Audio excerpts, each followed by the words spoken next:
Jean-François, s'il te plaît, parle-nous de ton premier retour d'expérience au cours duquel tu avais trouvé une vanne entrouverte.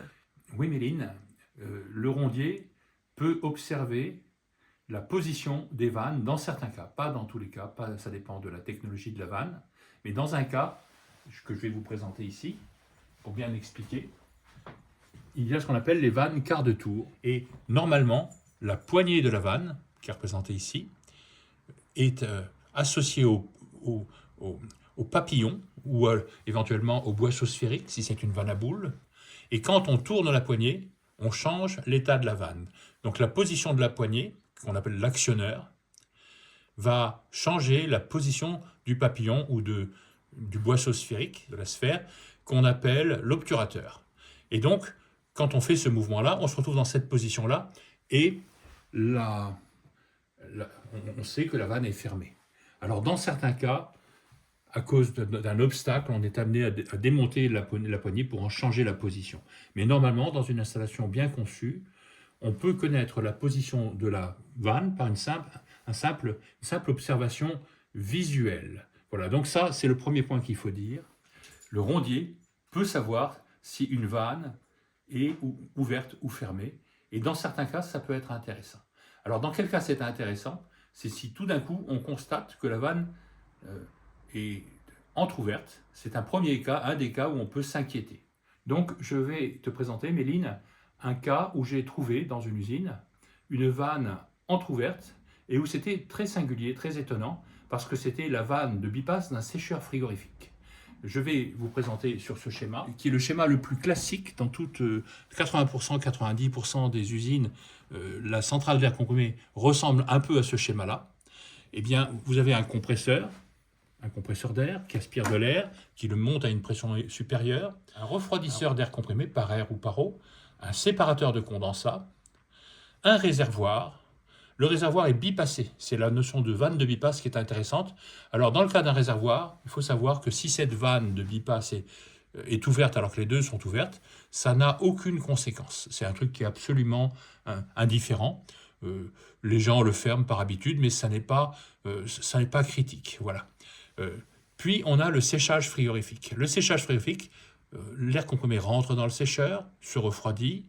On verra le schéma dans le niveau surveillant. Le rondier n'a pas besoin de voir ça. On sort et on part vers le réseau d'air comprimé séché. Souvent, il y a une vanne de bypass, et là, je l'ai représentée non pas sous la forme d'un petit croisillon ou comme ça, mais j'ai montré le boisseau sphérique d'une vanne pour montrer qu'elle est en position ni ouverte ni fermée. La poignée permet de détecter ça.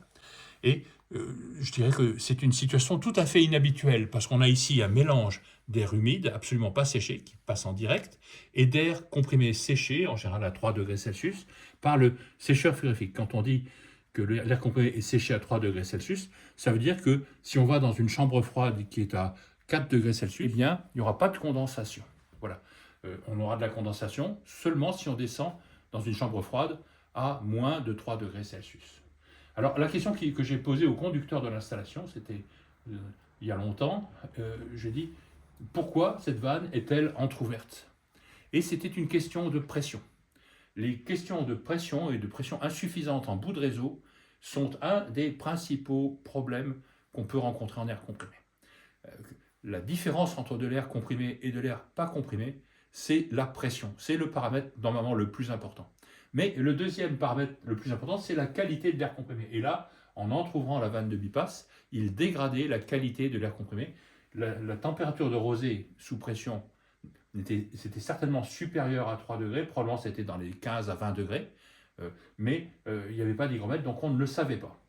Alors j'ai demandé pourquoi avez-vous entrouvert la vanne de bypass de votre sécheur frigorifique? Il m'a dit, des clients en bout de réseau se plaignaient d'avoir une pression trop basse. Comme le compresseur fonctionnait et avait une consigne qui était la consigne maximale de pression qu'on pouvait donner, on ne pouvait pas mettre une pression plus élevée sans que le moteur électrique commence à s'arrêter, à se mettre en sécurité, eh bien, il ne pouvait pas monter la pression du compresseur. Il a donc cherché à réduire les pertes de pression sur sa centrale et sur le réseau.